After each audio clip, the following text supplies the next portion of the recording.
안녕하십니까. 구급 공무원 시험 노동법 개론 강의를 하고 있는 김재철 노무사라고 합니다. 이제 4월 6일이 시험이고 시험이 이제 임박해 왔는데요. 지금 이 시점에서 공부가 어느 정도 되어 있으리라고 전제를 하고 과거 노무사 출제 기출 문제 위주로 해서 공부를 좀 해보시는 게 필요하지 않을까. 기출 지문에 대한 분석이 좀 되면 저희가 이제 시험에서 20문제 지문이 4개씩 해서 80개의 지문을 보게 되는데요. 그 중에 한 50개 이상, 50이나 60개 정도의 지문은 기존에 나왔던 법 전문으로 구성한 그러한 지문이 출제가 되는 것이지 전혀 새로운 것들이 출제가 되는 것은 아닙니다. 그런 문제를 법 과목에서는 쉽게 만들 수는 없고요. 기존에 어느 정도 3분의 2 정도는 출제되었던 문제들이 출제가 되기 때문에 이제 시험장에서 보셨을 때 스스로 체크했었던 그런 문제 지문이 나오는 경우에는 마음이 편안해지고 몰랐던 어떤 문제도 잘 찍을 수 있는 그러한 효과도 있고 해서 제가 기출문제 중심으로 해서 OX 특강을 개설하게 된 것입니다. 자, 이제 앞으로 이 OX 핵심 체크 문제를 학습을 하시고 또 모의고사 한 5회 정도분 풀어보시고 시험 직전에 저희 시험은 조문 위주의 출제다라는 판단인데요. 조문, 판례, 특강 형식의 간단한 그러한 특강을 할 예정이니까요. 그 정도만 하셔도 여러분 합격하시는 데 있어서 선택 과목에서 득점은 충분히 하시리라, 문제 없으시리라 그렇게 판단되어집니다.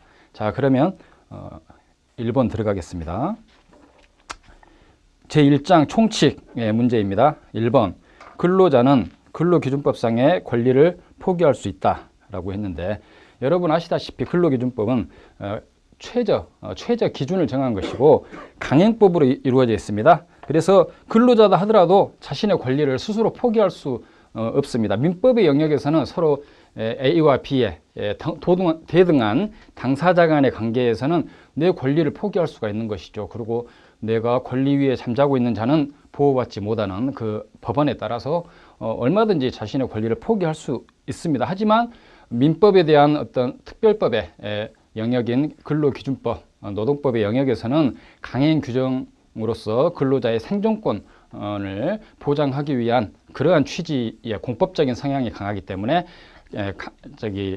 스스로도 그 권리를 포기할 수가 없도록 그렇게 되어 있습니다. 내가 재직 중에 사용자와의 합의하에서 내가 앞으로 퇴사 후에 받을 퇴직금에 대해서 포기하겠다라고 약정을 하더라도 그 약정은 무효라는 것이죠. 하지만 퇴사 후에 퇴직금이 발생이 되고 나서 내가 받을 퇴직금을 포기하겠다라고 합의하는 것은 또한 이제 퇴사 후에는 유효하지만 재직 중에 있어서 근로기준법은 재직 근로자들을 위주로 규율을 하는 법인데 스스로의 권리를 함부로 포기할 수 없도록 되어 있습니다. 그래서 1번은 틀린 지문이 되겠습니다.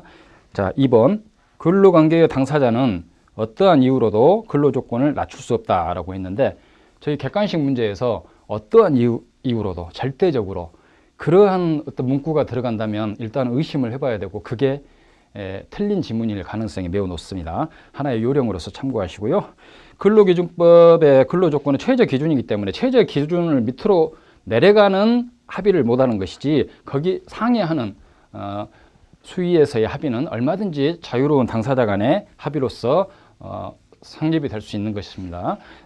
그래서 내가 급여를 500을 받는 근로자인데 기업 경영이 어렵고 환경이 힘든 상황이어서 자진해서 급여를 300만 받겠다 이렇게 삭감을 한달지 급여를 반환을 한달지 뭐 그러한 어떤 근로 조건을 이제 그 당사자의 자유로운 의사에 따라서 합치된 의견으로서 낮출 수는 있는 것이죠. 절대 올라간 근로 조건을 절대 낮추지 못한다. 그러한 것은 상식적으로도 있을 수 없는 것이죠.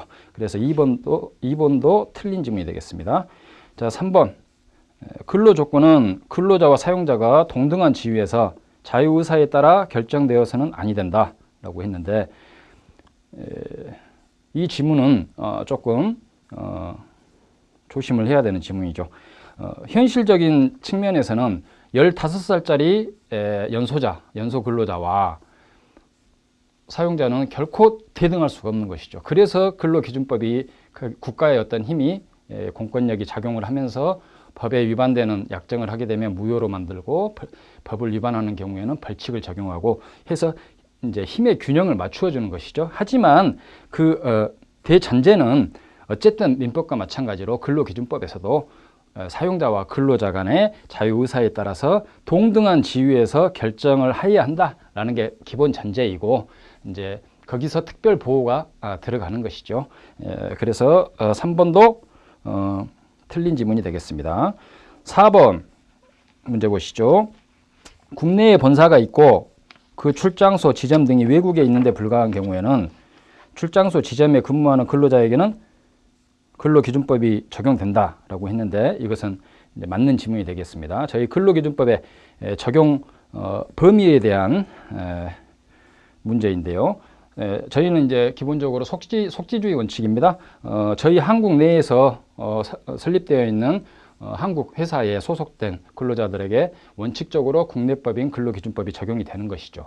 저희 나라 법인이다 하더라도 외국 현지에 나가서 채용을 한 경우에 있어서는 속지주의 원칙의 예외로서 저희 국내법이 적용이 되지 않는 것이 원칙입니다. 하지만 본 지문과 같이 본사는 저희 국내에 있고 출장소나 지점이 외국에 있다라고 했을 때, 이 경우에는 속지주의의 예외로서 저희 국내법이 적용되도록 그렇게 하고 있습니다. 그러한 기준을 세워놓으시면 되겠고요.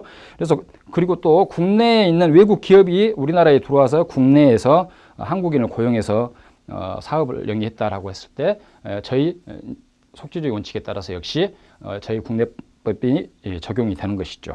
또한 국내에 있는 저희 12조, 법 12조에 보면은 국가나 지자체나 공공기관, 비영리 단체에 대해서도 저희 국내에 있는 경우에는 저희 근로기준법이 원칙적으로 적용이 되는 것입니다. 그래서 하지만 저희 국내에 있는 주미 대사관에서 근로하는 근로자들이랄지 아니면 개성공단에 저희가 현지의 기업들이 나가가지고 그 현지에서 북한 노동자들을 채용해서 근로를 시켰다라고 했을 때 근로기준법은 적용은 되지만 실효성이 떨어진다라고 기억을 하고 계시면 되시겠습니다. 원칙적으로 속지주의가 원칙인데 속지주의의 예외로서 본사는 한국에 있고 지점 출장소가 해외에 있다라고 했을 때는 우리나라 법이 적용이 된다라고 기억을 하시면 되시겠습니다.